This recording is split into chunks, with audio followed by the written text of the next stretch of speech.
Israel का वो commander जिसका काम था गाजा के अंदर मारे गए जो इजरायली लोग हैं उनकी लाशों को रिकवर करना। उन्होंने पूरी जांच के बाद बताया है कि जबलिया के इलाके में जितने गाजा में मौजूद हमारे जबलिया के इलाके में इजरायली लोग मरे हुए मिले वो ज्यादातर हमारी गोलियों से और हमारी ही एयर स्ट्राइक से मारे गए हैं। उधर दोस्तों अब यमन से बड़ी जानकारी। यमन के अंदर जो यूएई के समर्थक ग्रुप यमन के कई इलाकों में घुस गए थे और झंडा लहरा दिया था, तस्वीर आई है, कई तस्वीरें हैं। उन कई इलाकों से एक बार फिर से यमन के अंदर से यूएई के समर्थक वाले ग्रुप हार गए हैं और कई इलाकों से पीछे भागे हैं, पीछे हटे हैं। यमन से यह राहत भरी खबर आ रही है। हज़रात मैं आपको बता दूं कि वो सऊदी अरब समर्थक ग्रुप है जो यमन की सरकार की जो फौज है वो सऊदी ग्रुप के लड़ाकों के साथ मिलकर यमन के इलाके को, कई सारे इलाके को आज़ाद करवा रही है और लगभग कई इलाके को आज़ाद करवा लिया गया है। जैसा मैंने आपसे कहा था परसों वो हो गया। यूएई और सऊदी के बीच टकराव की स्थिति बन रही है।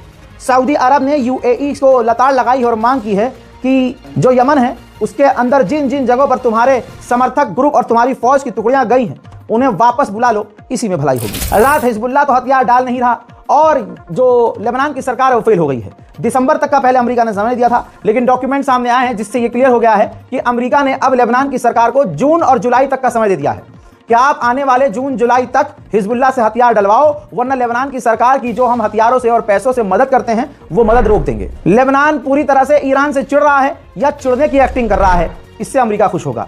ईरान ने बातचीत के लिए लेबनान के विदेश मंत्री को अपने यहाँ बुलाया था। ईरान अब लेबनान के विदेश मंत्री ने इनकार कर दिया है कि हम ईरान नहीं जाएंगे, तीसरा देश कोई चुन लेते हैं, वहां बैठकर जरूर बात कर सकते हैं। उधर लेबनान कुछ भी ड्रामा कर ले, जब से ईरान से वो अलग हुआ है और ईरान के लड़ाके लेबनान से निकले हैं भाई, और बेड़ा गर्क लेबनान का हुआ है। शांति अभी भी नहीं आई है। लेबनान के इलाकों में धमाकों की आवाज लगातार सुनाई दे रही है। आप भी देखिए और सुनिए।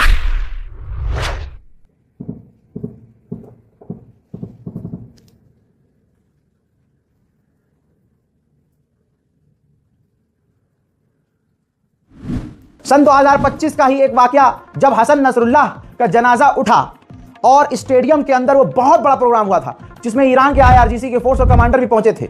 आपको वो मंजर याद होगा। खुलासा किया है इजराइल के ऑफिशियल ने नेशनल टीवी चैनल पर, कहा है कि जब ये लाखों की भीड़ हिजबुल्लाह के समर्थक उस स्टेडियम में तैनात थे तो अमेरिका ने हमसे सामने से कहा था कि तुम चाहो तो इस स्टेडियम पर बमबारी कर सकते हो। अल्लाह अकबर। अमेरिका का चेहरा समझ लीजिए। इजराइल को अमेरिका ने कहा तुम हमला कर सकते हो, लेकिन इजराइल के ऑफिशियल यहां बता रहे हैं टीवी पर कि हमने हमला नहीं किया, हमने सिर्फ फाइटर जेट उस वक्त अपने उड़ाए थे। तो इससे क्या पता चला दोस्तों, एक से बढ़कर एक हरामी है। न इजराइल कम है न अमेरिका कम है। जोलानी हम लोग कर रहे हैं, खास तरह के और भी बहुत सारे लोग हैं जो जोलानी कर रहे हैं।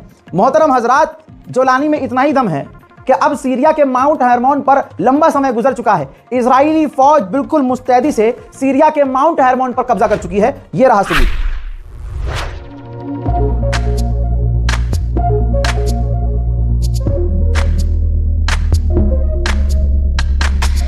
इजराइल के विदेश मंत्री ने कहा है कि जो जोलानी हैं वो अब नई डिमांड कर रहे हैं, मांग कर रहे हैं, लिहाजा अब सीरिया से डील बहुत मुश्किल है। उधर इजराइल के डिफेंस मिनिस्टर ने भी कह दिया है लेबनान और सीरिया में जहां जहां हमने कब्जा कर लिया है हम वहां से अब नहीं हटेंगे। अब लेबनान का जो राष्ट्रपति है वो भी मुंह पिटा रहा है और जोलानी तो पहले से मुंह पीट ही रहा है अपना। उधर सऊदी अरब और सीरिया के बीच ऑयल और गैस सेक्टर में बातचीत हो गई है और दोनों डील पर राजी हैं, दोनों ट्रेड करने के लिए राजी हो गए हैं। आगे और भी अभी खबरें आनी बाकी हैं। हालात बिल्कुल भी सही नहीं है। मिडिल ईस्ट में उत्पात मच रहा है। गाजा की मदद के लिए इस बारकोड का और अकाउंट डिटेल जो IFSC code account, saving account, नाम अकाउंट होल्डर अली रजा जो हमने दिया है, जाकर आप कोशिश कीजिए गाजा और फिलिस्तीन की मदद के लिए आगे आएं।